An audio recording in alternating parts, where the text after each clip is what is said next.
오늘 로마서 6장 12절부터 23절 우리가 읽은 이 본문 말씀을 가지고 본문에도 나와 있는 표현이지만 죄가 왕노릇하지 못하게 하라라는 제목으로 하나님의 말씀을 함께 상고하도록 하겠습니다. 요즘엔 그런 생각들을 해봐요. 내가 믿고 있는 기독교가 뭘까? 내가 믿고 있는 신앙은 도대체 뭘까? 내가 믿고 따르는 진리가 이 생명의 말씀이라고 하는 것이 과연 내게 어떤 의미가 있을까? 여러분들은 어떠세요? 요즘 들어 저는 우리가 믿는 기독교가 참 무기력하구나 그런 생각이 듭니다. 예수님을 믿고 있다고 고백은 하지만 사람들이 점점 하나님의 자녀다움, 그러니까 복음이 가지는 그 짠맛 있잖아요. 복음이 가지는 그 짠맛을 잃어가고 있다는 마음을 감출 수가 없습니다. 이런 생각을 하게 되면 여러분들은 어떠실지 모르겠지만 정말 마음이 찢어지고 잠을 이룰 수가 없어요. 저도 어제 밤에 하나님이 이런 마음을 주시는데 잠을 못 자겠더라고요. 한 2시간 잤나? 여러분들이 생각하실 때 잠을 못 이루지? 그냥 자면 되는데 잠을 잘 수가 없는 거예요. 왜 우리의 신앙이 이렇게 무기력해질 수밖에 없을까? 무엇이 교회를 이처럼 무기력하게 만드는 것일까? 돌이켜 생각해 보니까 어느 시대든 동일하더라고요. 신앙이 무기력해지는 원인을 찾아보면 다른 데 있지 않아요. 환경과 상황이요? 그렇지 않아요. 그것은 하나님을 섬긴다 하는 거듭난 하나님의 자녀라고 하는 사람들이 하나님의 말씀을 그냥 지식으로만 알고 전혀 하나님의 말씀대로 따라 살려고 하지 않을 때 그때 어둠이 오더라고요. 그러니까 신앙이 무기력해지는 거예요. 사변적이 되고 화석화되어 버리고 알고는 있는데 그 안다는 지식이 내 삶을 한 걸음도 움직이게 못하는, 용기 낼 수 없게 만드는 죽은 믿음이죠. 우리는 그래도 적어도 여러분들 일주일에 한 번 이 예배, 주일 예배를 통해 교회 나와서 하나님의 말씀을 듣잖아요. 설교를 듣잖아요. 그리고 교회마다 또 사정에 따라서 조금씩 다르겠지만 주중 공적 모임을 갖고 새벽 경건회, 또 수요일, 금요일 경건회를 갖죠. 생각해보면 그래요. 우리 곁에 이렇게 많은 경건회 자리들이 있는데 정작 우리들의 삶에는 경건의 알맹이가 없다는 것. 이거 정말 심각한 문제 아닐까? 하나님의 진리를 단순한 지적 호기심 정도로 생각하고 거기서 끝난다면 오늘도 설교 들었으니까 됐어. 나는 6년 내내 T4G도 했고 어느 정도 알고 있어. 만약 그렇다면 우리 영혼의 치명적인 위험을 초래하게 될 것입니다. 알기만 하고 지식으로 실천하지 않는 지식은 그 사람을 껍데기만 있게 만들어놔요. 그러니까는 사랑이 없는 거예요. 가끔 우리가 사람과 교제할 때 그 사람은 없는 것 같고 그냥 껍데기만 만나는 것 같을 때가 있잖아요. 신앙생활을 하는데 껍데기만 있는 거예요. 형식주의에 빠지게 되고 나 주일 예배만 드렸기 때문에 나는 경건한 신자라고 생각해버리는, 또 교만하게 되어져. 그래서 말로만 떠들게 되는, 교회를 다닌다고 해서 나 한번 뭔가 얘기하겠죠. 다른 것처럼 말로만 떠드는 추악한 위선자로 전락시켜버리는 거죠. 이런 사람들이 교회에 늘어가면 늘어갈수록 예수 믿는 사람들과 예수 믿지 않는 사람들이 구별이 안 돼요. 적어도 교회 말고 여러분의 직장 안에서 예수 믿는 사람과 예수 믿지 않는 사람들이 티가 나야 되는데 티가 나지 않아요. 일주일에 한 번 나는 교회 간다라는 이야기를 하지 않는 한 그들의 삶의 방식과 그들이 고난과 어려움을 당했을 때 그것에 대처하는 방식이 넌 크리스찬들과 하나도 다르지 않다는 것이죠. 혼탁한 시대를 살아가고 있는 거예요. 우리는 이렇게 이미 황색불이 아니라 적색불이 들어온 상태예요. 황색불의 신호를 통과할 수도 있겠죠. 적색불이 안 들어왔으니까. 황색불 정도가 아니라 이미 우리 신앙엔 적색불이 들어온 지가 오래되었어요. 그렇기 때문에 이런 시기를 살아가는 우리들에게 오늘 이 본문 말씀 또 앞으로 살펴볼 로마서의 말씀은 참 중요한 교훈이 되는 거예요. 저는 오늘 이 시간 성령 하나님께서 우리의 귀를 좀 열어주셔서 모두가 성령 하나님께서 교회에게 하시는 말씀을 들을 수 있었으면 좋겠어요. 여러분 그 음성을 들으신다면 저와 동일하게 오늘 밤 잠을 못 이루실 거예요. 내 문제가 아니라 교회를 바라보며 이 땅의 신앙을 바라보며 잠을 이룰 수가 없을 거예요. 오늘 본문은 그러므로 이렇게 시작해요. 접속사로 시작하죠. 주님의 죽으심으로 우리는 죄의 속박에서 벗어났죠. 우리가 어떻게 죄의 속박에서 벗어났어요? 주님이 우리 대신 죽어주심으로 말미암아.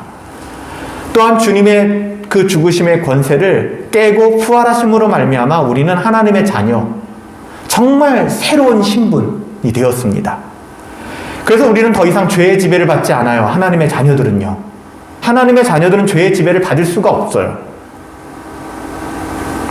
왜냐하면 우리가 주님과 함께 이제는 죄의 종이 아니라 의의 종이 되었기 때문에, 신분이 바뀌었기 때문에, 말로만이 아니라 국적이 바뀌고 신분이 바뀌었기 때문에 우리는 우리가 이런 은혜의 복음을 단순한 지식으로만 받아들이고 난 여기서 만족할래 하신다면 우리의 영혼은 금방 병들어요. 금방 티가 납니다. 금방 병이 든다고요. 아, 내 신앙이 왜 이렇게 병이 들었을까? 간단해요. 이 은혜의 복음은 동일한데 이걸 지식으로만 받아들였기 때문에. 복음의 진리를 그냥 교리 정도로, 독트린, 교리 정도로, 도그마 정도로 지식으로 배우는 것은 여러분 우리의 영혼에 아무 유익이 없어요. 우리가 왜 복음을 배웁니까? 왜 설교를 듣나요? 왜 하나님의 말씀을 듣습니까? 우리의 삶의 실천이라고 하는 집을 세우기 위하여 터를 닦는 거예요, 여러분들. 터 닦는 작업입니다. 이제 집을 지으셔죠. 그 터 위에. 그래서 12절에 그러므로 라는 말은요, 우리가 로마서를 다 살펴볼 수는 없으니까 그래 이제는 터가 닦였으니 라고 말하는 거예요. 이제는 너희들이 집을 지을 수 있는 터를 닦아주셨잖아. 그러므로 이제는 터가, 기초가 다 닦여졌으니 그런 말씀을 하고 있는 거예요. 이제는 말씀을 실천하는 집을 너희들의 삶 속에 세워야 되지 않겠니라는 의미를 담고 있는 거죠. 하나님의 자녀다운 삶을 살아가는 길이 열렸다. 예전에는 하나님의 자녀다운 삶을 살아가고 싶어도 못 살아갔어요. 그런 능력이 우리들에게 없었어요. 우리는 타락한 사람들이기 때문에. 그런데 우리의 어떠함이 아니라 하나님의 은혜로 그 길이 열렸다는 것입니다. 그러니까 말씀하시는 거예요. 이제 그 길 따라가면 돼. 네가 개척해가 아니에요. 그 길을 열어줬잖아. 닦아줬잖아. 그 길 걸어가면 돼. 그래서요, 오늘 본문 12절, 13절에 보면 하지마 라는 명령과 너 그거 해야만 돼 라는 명령이 나란히 소개되고 있어요. 이는 하나님의 말씀을 배운 만큼 너희가 실천하도록 노력해야 해. 너희의 변화된 의지를 가지고 애써야 돼 라는 것을 말하고 있는 것이죠. 네가 하고 싶지만 그거 때로는 하지 말아야 해. 네가 하고 싶지 않지만 때로는 그거 해야 해. 너무나도 분명하게 말씀해주고 있는 거죠. 여러분, 우리가 실천한다고 하는 것은 항상 긍정적인 면과 부정적인 면이 병행합니다. 하나님께서 하라고 명령하신 일은 하면 돼요. 여러분, 간단해요. 근데 인간이 죄성이 있기 때문에 하지 말라고 하는 것은 그렇게 하고 싶고 하라고 하는 것은 하고 싶다가도 하고 싶지 않아지는 이 못된 마음이 우리 인간 가운데 있는 거예요. 여러분, 하나님께서는요, 할 수 있는 길을 열어주셨다고요. 하면 돼요. 왜 못해요? 우리가 하기 싫은 거예요. 하나님께서 하라고 하신 것 우리가 하면 되고 하지 마 한 것은 안 하면 돼요. 근데 우리는 못 속이는 거죠. 아담의 후손이라는 것을. 아담이 그랬던 것처럼 하나님이 하지 말라는 거는 그냥 귀신처럼 하는 거예요. 하나님의 말씀을 실천하는 문제는 여러분들의 자유의지에 달려 있습니다. 하나님의 자녀가 되는 것은 하나님의 뜻에 의해서 하나님의 주권으로 행하시는 일이지만 하나님의 자녀다운 삶을 살아가는 것은 여러분의 자유의지에 달려 있어요. 그것이 여러분의 구원을 취소하지는 못합니다. 우리는 실천할 수도 있고요, 안 할 수도 있는 자유가 있습니다. 하지만 중요한 것은 반드시 자기 행동에 대해서는 책임을 져야 된다는 것입니다. 구원의 문제를 얘기하는 게 아니에요. 책임을 져야 돼요. 우리는 백보자 심판대는 패스합니다. 그리스도 안에서 거듭난 신자들은. 하지만 우리를 기다리고 있는 것은 그리스도의 의의 심판대입니다.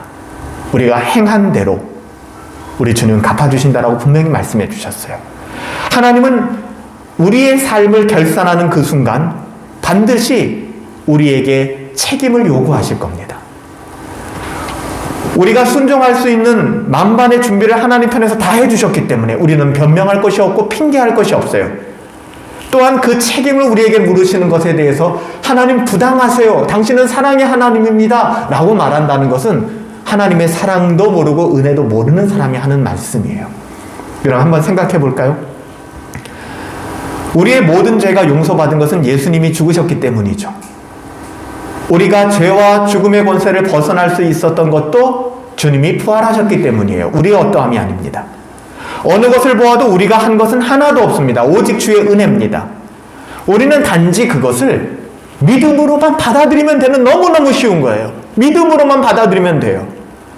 우리를 죄에서 해방시킨 분이 누구세요? 우리의 어떠함이 아니에요. 우리의 공로가 아니에요. 하나님이세요.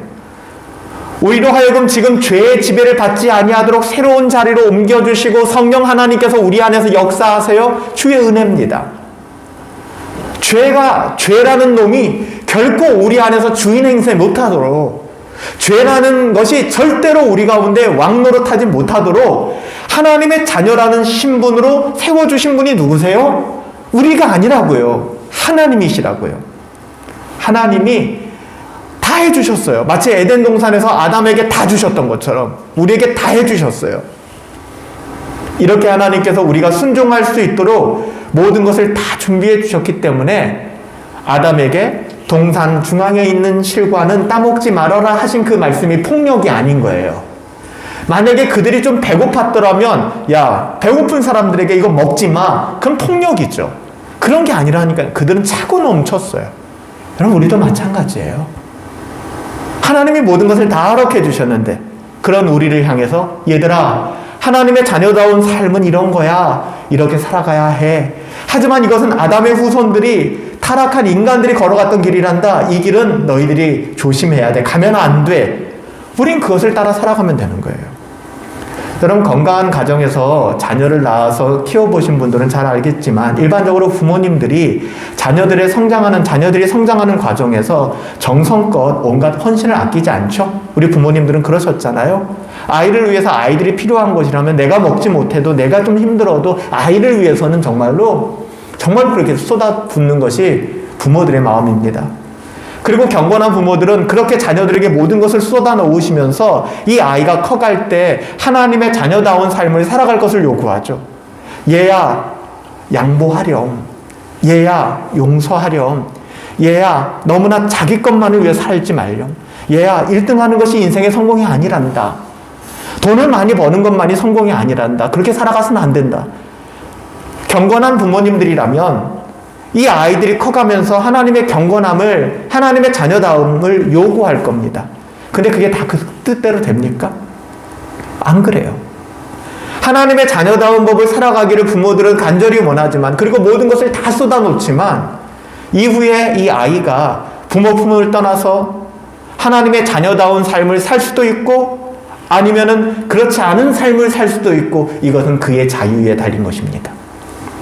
하지만 당연히 그 자유 이면에는 그에 대한 책임 따라오게 되는 것이죠.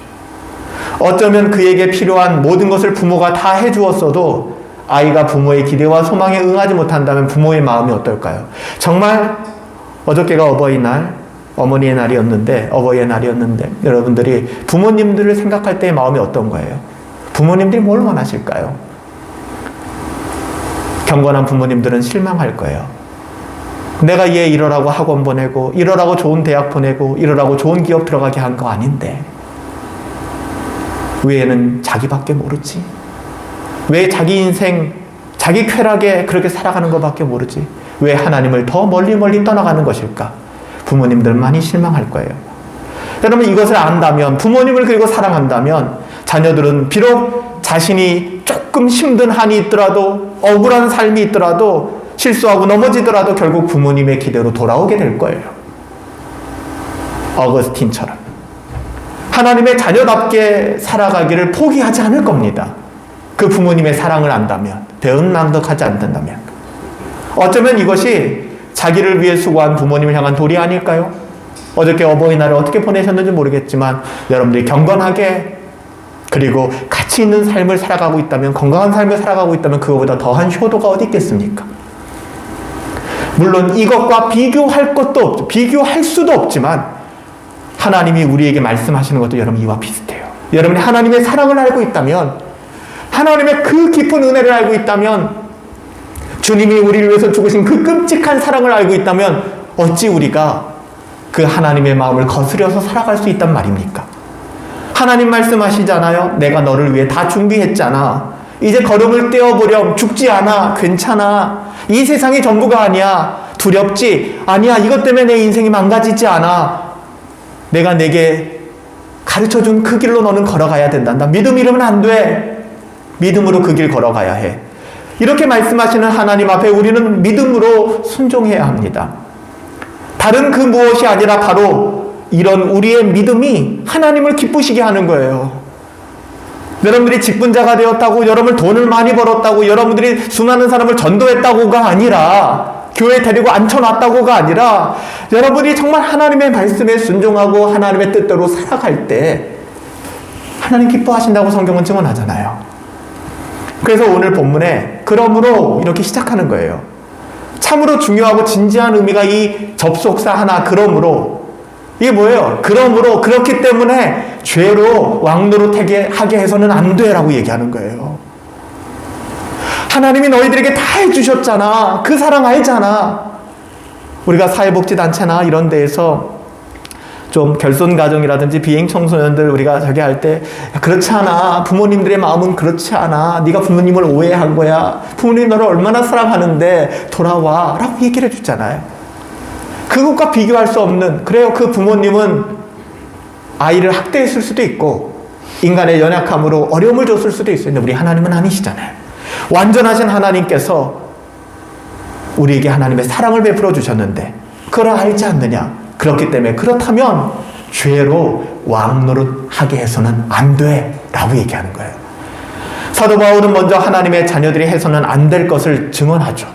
12절에 보면 그러므로 너희는 죄로 너희 죽을 몸에 왕노릇 못하게 해라.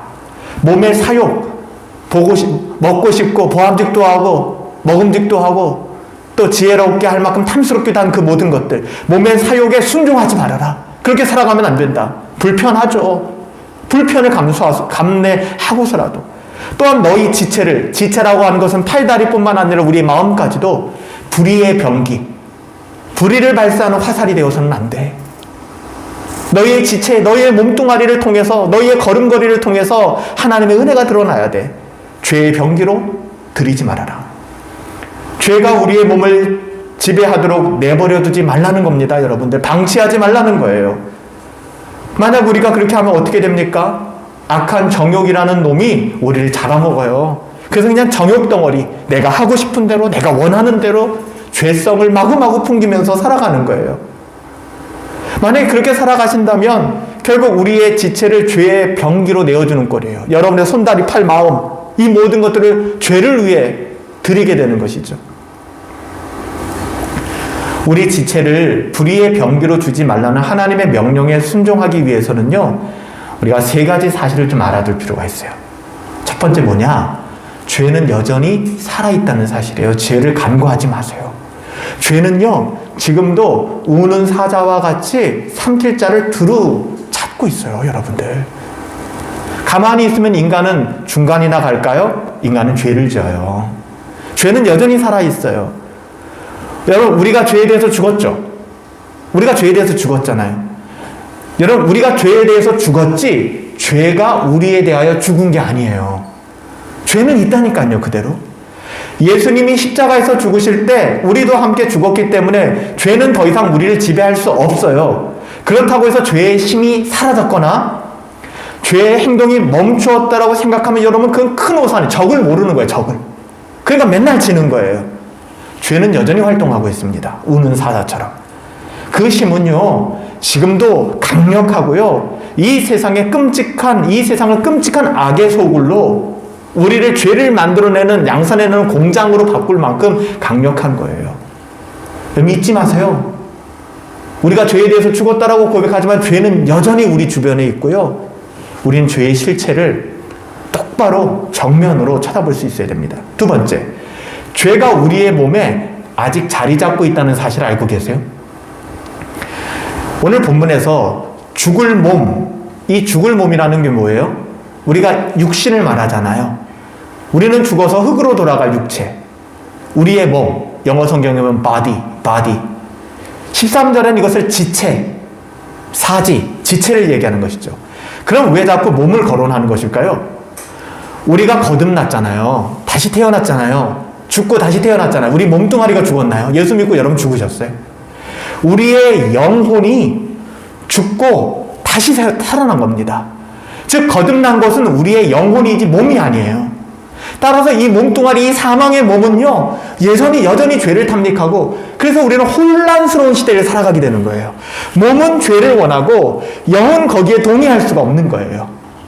그러니까 날마다 깨어서 싸우지 않으면 우리는 죄의 무기로 우리의 몸을 드리게 되는 것이죠. 그러므로 우리의 몸이 살아있는 한 죽기 전까지 영화라고 하는 건 이루어질 수 없고 성화의 씨름을 피곤하고 고단한 삶을 살아갈 수밖에 없는 겁니다. 죄가 우리의 몸에 자주 들어와 활동할 수 있다는 사실을 잊어서는 안 돼요. 우리 몸엔 본능이 있잖아요. 좀 더 자자, 좀 더 먹자, 나를 위한 이기주의, 이기심, 나만이라고 생각하는 에고이즘. 이 본능은 이미 타락한 성향을 가지고 있기 때문에 죄로부터 유혹을 이겨낼 수가 없어요. 그래서 육에 속한 사람이 되면 안 되는 겁니다. 영으로서 육의 소욕을 이겨야 되는 거예요, 여러분들. 그래서 경건의 자리를 지켜야 되는 거예요. 여러분들, 더 경건에 힘써야 되는 거예요. 여러분, 좋은 예로 에베소 교회 성도들을 볼 수 있어요. 에베소 교회 성도들은요, 예수님을 잘 믿어서 정말 칭찬 많이 받았던 교회가 에베소 교회인데요. 에베소서 4장에 가보면 이런 에베소 교회를 향해서 아주 기가 막힌 권면을 합니다. 사도 바울이. 에베소서 4장 25절 또 28절에 보면 뭐라고 권면하냐면요. 거짓을 버리고 각각 그 이웃으로 더불어 참된 것을 말하라. 도적질하는 자는 다시 도적질하지 말아라. 이게 무슨 얘기예요? 교회 안에 거짓말하는 사람들이 있었다는 거예요. 교회 안에 도적질하는 사람들이 있었다는 거예요. 하나님의 것을 내 것으로, 남의 것을 내 것으로, 내 것은 내 것으로만. 다 도덕질이거든요. 우리가 세상의 윤리, 세상의 법적인 기준에서 도덕질을 생각하면 안 돼요. 하나님의 것을 내 것이라고 생각하고 청지기를 포기하는 순간 우리는 도둑질하는 겁니다. 여러분, 에베소 교회, 그렇게 칭찬 많은 에베소 교회를 향해서도 사도 바울이 그렇게 권면하잖아요. 거짓말을 예사로 했기 때문에, 예수님을 믿으면서도 도덕질을 예사로 했기 때문에 이 같은 권면이 필요했던 것이죠. 교회가 안전합니까? 안 그래요. 마귀가 에베소 교회에 몸이 남아있는 그 죄성을 이용해서 보암직도 하고 먹음직도 하고 지혜롭게 할 만큼 탐스럽게 한 거를 계속 격발하는 거예요. 계속 건드는 것이죠. 그래서 그들로 하여금 도적질하게 만들고 그 영혼을 죄짓게 만들고 음행하게 만들고 나쁜 짓이란 나쁜 짓은 다 골라서 하게 만들도록. 그래서 성경은 조금 불편하고 어색할 수 있지만 그러지 마. 그렇게 해서 안 돼. 그 하나님이 기뻐하시는 거 아니야 라고 경고하고 있는 거예요. 예수님을 잘 믿어도 이 같은 죄에 빠질 수 있다 없다? 있다. 그러니까 늘 깨어 있어야 되는 거예요. 어제의 경건 훈련이 오늘 효력 없어요. 그래서 만나를 주신 거잖아요. 오늘 경건은 오늘 족한 거예요. 오늘 깨어 있으셔야 해요. 손과 발뿐만 아니라 우리의 마음까지도. 여러분, 우리가 너무 잘 알잖아요. 우리의 마음은 얼마나 많은 죄를 양산해내는지. 세 번째는 뭔지 아세요? 우리가 범죄하게 되면 우리의 지체가, 우리의 몸이 불의의 병기가, 무기가 된다는 거예요. 여러분, 무기라고 하는 것은 군인들이 싸움할 때 전쟁터에서 들고 나가는 게 무기 아닙니까? 13절에. 무기라는 것은 다른 말로 바꾸면 도구예요, 도구. 연장, 도구입니다. 즉, 죄가 마음대로 죄를 만들어가는 도구로 우리의 몸뚱아리를 사용하게 된다는 거예요. 얼마나 끔찍한 일입니까? 우리는 하나님의 자녀들인데, 하나님이 주신 내 손으로, 내 발로, 내 머리로, 내 생각으로, 내 삶으로 죄를 확장시키는 죄의 도구로, 노예로 살아가게 된다는 거예요. 그래서 죄에게 내주지 말아라, 너를. 그리고 하나님께 드려라. 옛날 성경에는 죄에게 드리지 말고 하나님께 드려라. 근데 좀 이게 불경하게 여겨졌는지 새로 번역된 성경에는 죄에게 내주지 말고 하나님께 드려라. 이렇게 표현하고 있거든요. 같은 말이에요. 죄에 우리 자신을 마음대로 하세요, 죄님. 마음대로 하십시오, 악한 권세요. 라고 얘기하는 거와 똑같은 거예요. 그냥 우리를 방치한다는 것은요. 그래서 13절에 보면 죄에게 절대 내주지 말아라 라고 말하고요. 똑같은 표현으로 하나님께 드려라. 우리의 몸을, 우리의 영혼을 하나님께 드리지 않는다면 그 순간 하나님께 드리지 않는 것이 아니라 그 순간 우리는 죄에게 우리의 몸을 드리게 되는 겁니다.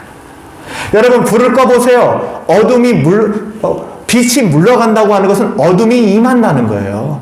그 중간은 없다고요. 우리가 악하거나 선하거나 둘 중에 하나입니다. 그래서 선으로 악을 이기라고 하는 거예요. 우리가 경건한 자리에 있지 않는다면 우리는 죄 짓는 자리에 있게 되는 겁니다. 중간지대는 없다고요. 우리의 몸을 죄에게 내주든지 하나님께 드리든지 둘 중에 하나, 양자택일, 이렇게 얘기하는 거예요. 만약에 우리의 몸을 죄짓게 너희가 내버려 두고 있다면 우리의 몸은 하나님께 드려지지 않는다. 하나님께 드려지지 않는다면 우리의 몸은 죄에게 드려지고 있는 것이다. 이는 하나님의 자녀들이 하나님께 예배하는 것이 아니라, 여러분, 예수님을 십자가에서 죽게 만들었던 그 끔찍한 죄악을, 예수님이 그 십자가에서 모진 고난을 당하실 수밖에 없었던 그 끔찍한 죄덩어리들을 다시 소환해내서 오히려 그것을 칭찬하고 그것을 자랑하고 그것 앞에 무릎 꿇어 경배하는 것과 똑같은 행동이에요, 여러분들. 뭘 좀 우리가 알아야 된다고요. 만약 우리가 우리의 몸을 죄의 도구로 그냥 허용해버린다면요, 여러분들, 정말 여러분들이 거듭나셨다면, 정말 여러분들이 하나님의 자녀들이라면 우리의 영혼은 너무너무 힘들어져요. 우리의 몸을 죄에게 드리고도 내 마음이 평안하다면 그거 진짜 심각한 겁니다. 그런 분 안 계시겠죠. 우리가 하나님의 자녀임에도 불구하고 우리의 몸을 죄의 도구로 드리게 될 때 우리는 심각한 자기 모순에 빠지게 되고 엄청난 혼란을 경험하게 됩니다. 왜 그런지 아세요? 16절에 말씀하고 있는 바와 같이 우리가 순종하는 대상에 따라서, 뭐라고 16절에 얘기해요? 너희가 누구에게 순종하느냐, 어디서 월급을 받느냐에 따라서 너희가 거기 직원이야 라고 얘기하는 거예요. 누가 우리에게 월급을 주느냐? 우리가 본사에서 월급을 받아도 어디 다른 데 좀 파견될 수도 있잖아요. 그렇다고 거기 직원이 아니잖아요. 그러니까 16절이 그 얘기를 하고 있는 거예요. 너희가 누구에게 순종하고 있니? 그 순종하고 있는 대상이 너희 말이 아니라 너희가 순종하고 있는 그 대상이 너희의 주인이야 라고 얘기한다면 얼마나 무서운 말입니까? 만약 죄가 원하는 대로 우리의 몸을 내어주고 있다면 우리는 죄의 종입니다. 근데 우리는 어떤 사람들이 죄의 종이에요, 우리가? 우리는 예수 그리스도의 은혜로 말미암아 거듭난 구원받은 하나님의 자녀들이잖아요. 우리의 신분 바뀌었잖아요. 근데 우리가 어떻게 죄의 종으로 돌아가고 불가능해요. 그러니까는 미치는 거예요. 오라, 나는 곤고한 사람이다. 이 사망의 몸뚱아리에서 누가 나 좀 건져줄 수 없어? 선을 행하길 원하는데 내 안에 자꾸 악한 것들이 무럭무럭 자라고 있구나. 군대에서 제초제를 뿌리지 않으면 저희 교회 앞에, 제가 섬기던 교회 앞에 잡초가 얼마나 자라나던지 그날 다 뽑고 삽으로 다 갈아엎었는데 그 다음날 비 한번 내리고 나면 다시 잡초가 무성해지는 거예요. 그래서 사도 바울은 이 복음을 감사함으로 증언하는 거예요. 하나님께 감사하라. 우리의 어떠함이 아니니까 하나님께 감사하라. 너희가 본래는 죄의 종이었는데 너희에게 전해준 바 교훈의 본 이 복음을 마음에 순종하여 죄로부터 해방되어 이제는 의의 종이 되었구나. 너의 어떠함이 아니야. 하나님께 감사해. 17절, 18절 얘기하는 거잖아요. 여러분, 저와 여러분들이 거듭난 하나님의 자녀들이라면 결코 절대로 다시 죄의 종 될 수 없습니다. 죄가 하는 대로 우리의 몸을 내맡기는 일은 예수님 믿기 전에 하던 나쁜 버릇들이에요. 거듭나지 못한 채 그냥 교회만 왔다 갔다 하던 때 그런 시절에 우리가 하던 짓들이라고요, 그게. 우리가 예수님을 몰랐던 당시 19절 말씀처럼 전에 너희가 너희의 지체를, 전에는 너희가 어떻게 살았느냐, 너희 지체를 부정과 불법에 들여 불법을 저지르는 일밖에는 하지 않았느냐. 그래놓고 뭐라고 얘기합니까? 너희가 그때 도대체 무슨 열매 얻었니? 너희가 그때 무슨 열매를 얻었느냐? 니들 마음대로 살고 싶을 때 하고 싶은 대로 다 하고, 가고 싶은 데 다 가고, 먹고 싶은 거 다 먹고, 내가 원하는 방식으로 삶을 살았을 때 그때 행복했습니까? 그때 어떤 열매를 얻었습니까? 여러분 혹시나 만약에 저는 행복한데요? 그때처럼 행복했던 적이 없는데요? 라고 생각하신다면 개가 토한 곳으로 돌아가는 것이요, 돼지가 다시 그 구정물에 들어가는 것과 뭐가 다르겠습니까? 여러분, 너희가 그때 무슨 열매를 얻었느냐? 이제는 너희가 알지 않느냐? 너희가 그 일을 부끄러워하나니. 예전에 그렇게 살았던 삶이 부끄러운 거예요, 거듭난 신자들은. 이는 그 마지막에 뭐라는 걸 알고 있어요? 사망이라는 걸 알고 있는 거예요. 이건 사망의 길이구나 라는 걸 알고 있기 때문에 가지 않아요. 아무리 아름다운 여인이어도 장례를 치른 여인과 결혼하겠다는 사람들이 있겠습니까? 아무리 멋있는 연예인 뺨치는 외모를 가진 남자라도 죽었는데 그 죽은 사람을 향하여 매력을 느끼고 나 이 사람과 결혼하겠습니다라는 사람이 있겠나요? 죽었잖아요. 사망의 길이라고요. 그걸 아는 거예요. 여러분, 그 시절 우리는 못된 열매만 맺었죠. 결국 죽음의 열매. 죽음밖에는 남는 것이 없는 바보 같은 짓. 그런데 이제는 다르잖아요. 그래서 여러분 오늘 본문 잘 보세요. 19절 한번 눈으로 보세요. 21절 보세요. 22절에 계속 나오는 단어가 뭐예요? 이제는 계속 나와요.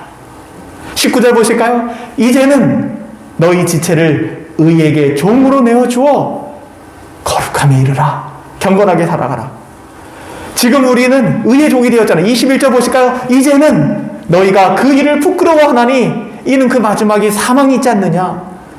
지금 우리의 모습은 이제는 죄의 종이 아니기 때문에 더 이상 옛날처럼 부끄러운 행동을 할 수 없다는 것이죠. 그 다음에 있는 22절에 보면 이제는 너희가 죄에게서 해방되었고 하나님의 종이 되었고 거룩함에 이르는 열매를 얻게 되었으니 이제는 괜찮아. 너희의 나중은 영생이야. 구원이야.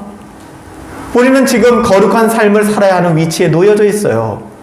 그런데도 우리가 우리의 몸의 문제예요. 영혼이 아니라 우리의 몸을 죄에게 들여서 죄가 마음대로 우리를 사용할 수 있도록 우리의 몸을 방치한다면 여러분 이 세상의 삶이 어떻게 행복할 수 있을까요? 구원의 문제가 아니라 너무 힘들 거예요. 우리가 죄를 짓는 것은 다시 죄의 종으로 돌아가는 겁니다. 죄의 도구로 자기 자신을 바치는 거예요.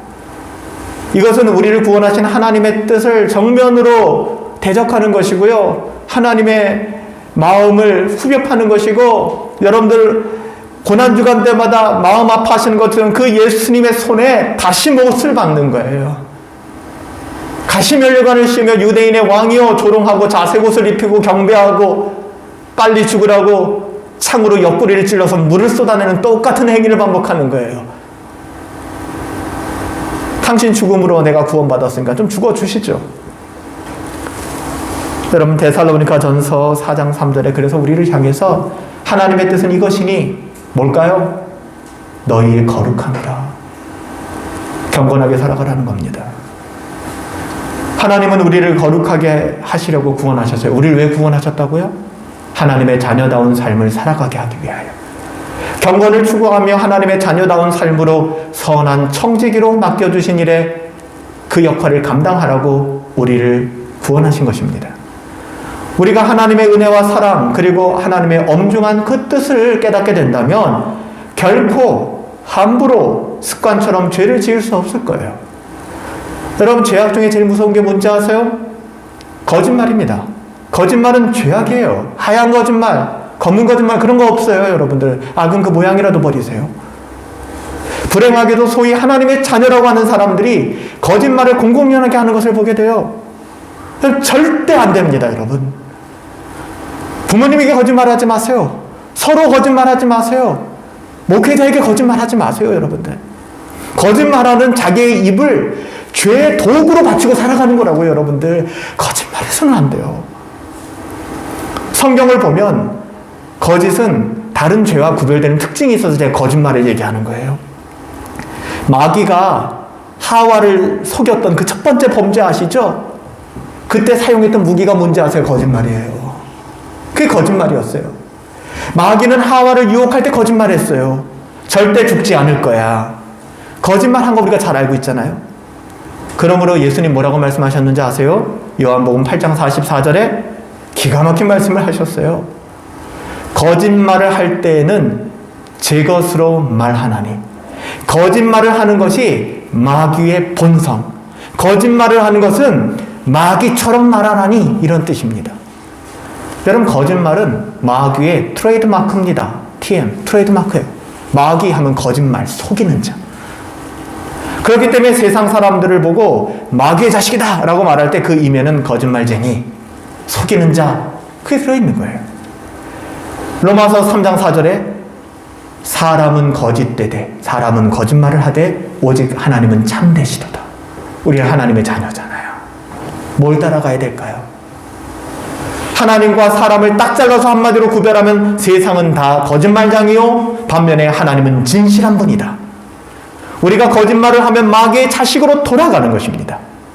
죄의 종으로 돌아가는 거예요. 그 달콤한 유혹, 리플리 증후군처럼 머리끝부터 발끝까지 나의 모든 것을 속이며 살아가는 사람들도 있단 말이에요. 심지어는 신앙까지도. 듣고 보면 나중에 다 거짓말이라고요.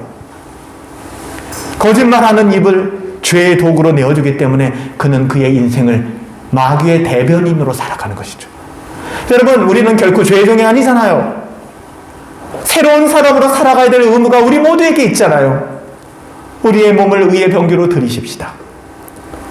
오직 너희 자신을 죽은 자 가운데서 다시 산 자 같이 하나님께 드리며 너희의 지체를 의의 병기로 하나님께 드리라. 오늘 13절 말씀. 우리가 하나님의 말씀에 순종할 때 비로소 죄가 우리를 주관하지 못하게 됩니다. 여러분, 죄가 우리를 주관하지 못하게 되는 유일한 방법은 우리가 하나님 말씀에 순종할 때입니다. 우리가 거짓말을 하지 않게 되는 유일한 때는 진실을 말할 때입니다. 진리를 말할 때예요. 죄가 너희를 주관하지 못하리니. 할렐루야. 어젯밤에 제가 잠 못 이루면서 이 말씀을 보면서 이 말씀이 얼마나 제 가슴을 뛰게 했는지 몰라요. 그렇구나. 하나님 말씀하시는 거예요. 영혼아, 죄가 너를 주관하지 못해. 죄와 싸우는 것 같지만 아니에요. 죄가 우리를 결코 주관할 수 없어요, 여러분들. 우리는 그런 사람들이라고요. 너희가 죄 아래 있지 아니하고 법 아래 있지 아니하고 은혜 아래 있기 때문에. 은혜가 우리를 각성하면, 격발하면 우리는 결코 죄의 종으로 살아갈 수 없는 거예요. 여러분, 이 말씀을 믿어보세요. 이 말씀을 믿고 괜찮아요. 지금까지 어떻게 사셨던 용기 내세요. 실천해보세요. 죄요? 절대 우리 못 이깁니다. 절대 우리를 두렵게 못합니다. 그래서 갈라디아서 5장 16절에서 사도 바울이 내가 이르노니 너희는 성령을 따라 행하라. 경건하게 살아가라. 그리하면 육체의 욕심이 이루어지지 않을 것이다. 육체의 욕심을 이루지 않기 위해서 노력하라 라고 얘기하지 않고 성령을 따라 행하라. 성령 충만해라. 매일 경건생활 집중해라. 경건의 무기로 너의 몸을 들여라. 그러면 육체의 욕심이 이루어지지 않을 거야 라고 말하는 거예요. 죄가 우리를 주관하지 못한다라는 약속의 말씀을 실제로 경험하려면 여러분 두 가지밖에는 없어요. 뭘까요? 첫 번째, 우리의 몸을 하나님이 기뻐하시는 도구로 들이십시오. 적극적으로 여러분의 삶을, 여러분의 시간을, 여러분의 물질을 하나님이 기뻐하시는 방향으로 흘려보내십시오. 그래서 에베소 교회 안에 도적질하는 사람들을 향하여 뭐라고 얘기하는지 아세요? 사도 바울이 이렇게 얘기합니다. 에베소서 4장 28절에 도둑질하는 자는 다시 도둑질하지 말고 돌이켜 빈궁한 자에게 구제할 것이 있으면 제 손으로 수고하여 선한 일을 해라. 이것은 무슨 얘기입니까? 내가 벌어서 이것은 내 것이야 라고 생각하여 교만하고 청지기의 삶을 살아가지 않는 사람들, 여전히 교회 안에서는 힘든 사람들이 있고 여전히 교회가 어려운 지경에 놓였는데도 나는 내 입만을 위해서 살아갈 거야 하는 사람들을 향하여 도적질한다고 얘기하는 거예요. 도적질하는 자는 다시 도적질하지 말아라. 하나님의 것이다. 하나님의 은혜를 깨달아라. 돌이켜서 돌아봐라. 교회가 힘들다. 어려운 사람들이 있다. 그들을 도와야 되지 않느냐라고 얘기하는 거예요. 뿐만 아니라 그걸 위해서 너희가 열심히 일하고 구직생활하고 직장생활하고 어떻게 번 돈인데 이거 가지고 내가 잘 먹고 잘 살고 나를 위해서 살아야지가 아니라 하나님의 나라를 위해서 살아가야 한다라고 사도 바울은 이야기하는 거예요. 이게 여러분 하나님의 자녀다운 삶이에요. 가치 있는 삶이에요. 또 하나는 뭐예요? 우리가 법 아래 있지 아니하고 은혜 아래 있다는 것입니다. 여러분 우리가 은혜 아래 있기 때문에 죄가 우리를 지배하지 못해요. 4절 중간에 나오는 말씀이죠. 너희가 법 아래 있지 아니하고 은혜 아래 있습니다. 여러분 하나님께서는 구약시대에 하지 말아라 라는 법을 주셨지만 신약시대에는 내가 다 할게 이렇게 말씀하시는 거예요. 근데 신약시대에 살아가는 사람들은 그럼 하나님이 다 하신데 오케이 여러분 그렇게 살아갑니까? 아니에요. 주님 무슨 말씀입니까? 제가 하겠습니다. 여러분 무슨 얘기예요? 구약시대 때는 have to, 뭐뭐 해야만 해, you must, 뭐뭐 해야만 해 이런 어떤 당위성, 의무가 주어졌다면 신약시대는 하나님의 은혜가 임해서 은혜가 격발하면 뭐가 나타나는지 아세요? 자원하는 마음이 나타나요. 주일 성수를 율법으로 하는 사람들은 가야 돼, 내가 되지만 은혜 안에서 주일 성수를 하는 사람들은 하나님을 예배하고자 하는 열망으로 하게 되는 거예요. 11조를 율법으로 하는 사람들은 11조가 성경에 나와 안 나와 이것이 가당해 부당해 이런 얘기를 하지만 은혜가 격발되어서 11조 생활하는 사람은 11조를 하지 않고 10에 2조, 3조, 4조까지 하게 되는 거예요. 왜요? 나의 소유의 주인이 하나님임을 알기 때문에 값없이 받은 것을 알고 있기 때문에. 파스칼은 아주 의미 있는 말을 했습니다. 율법은 줄 수 없는 것을 요구하지만 은혜는 요구하는 모든 것을 허락하여 준다. 어거스틴은 이런 이야기를 했어요.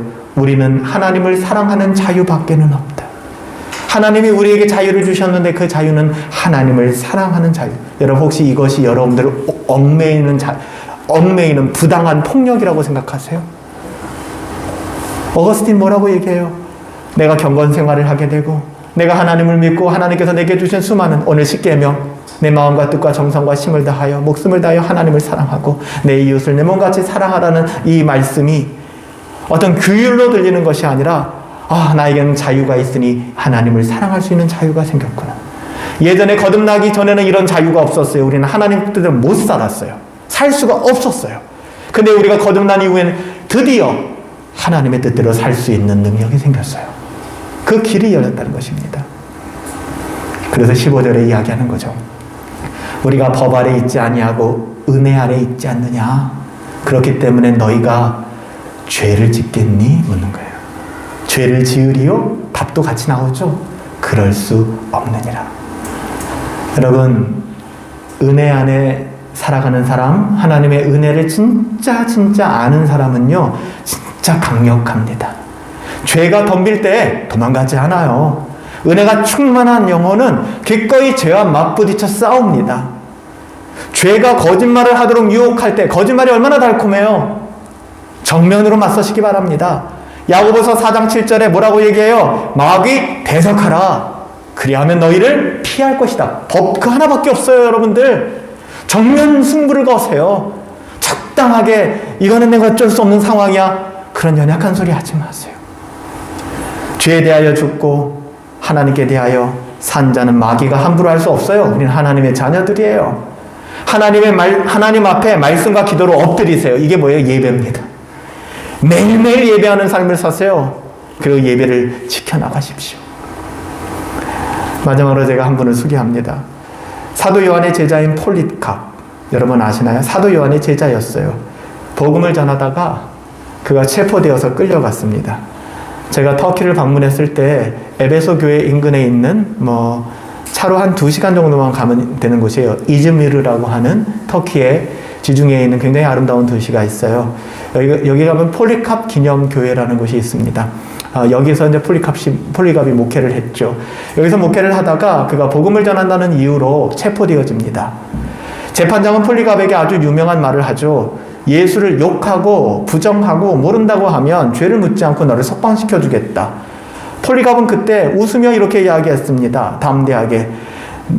내 80인생 동안, 그가 80이었습니다. 내 80인생을 살도록 주님은 단 한 번도 나를 섭섭하게 하신 적이 없는데 하나님의 은혜를 하는 거예요. 이제 와서 내가 나 살아남겠다고 마음에 없는 소리를 하라고? 있을 수 없는 일입니다. 절대로 그렇게 할 수 없습니다. 여러분, 이것이 은혜가 왕노릇하는, 은혜를 아는 사람들의 고백이에요. 그는 형장의 이슬로 사라졌지만, 여러분, 이것이 은혜가 격발하는 삶이에요. 하나님이 우리를 얼마나 사랑합니까? 자격이 전혀 없는 우리를 불러서 너 얼마나큼 선해? 너 얼마큼 약해? 테스트해보고 시험보고 평가해보고 아니잖아요. 묻지도 따지지도 않고 예수 그리스도의 의의 옷을 덥석 입혀주시고 나는 내 아들이야.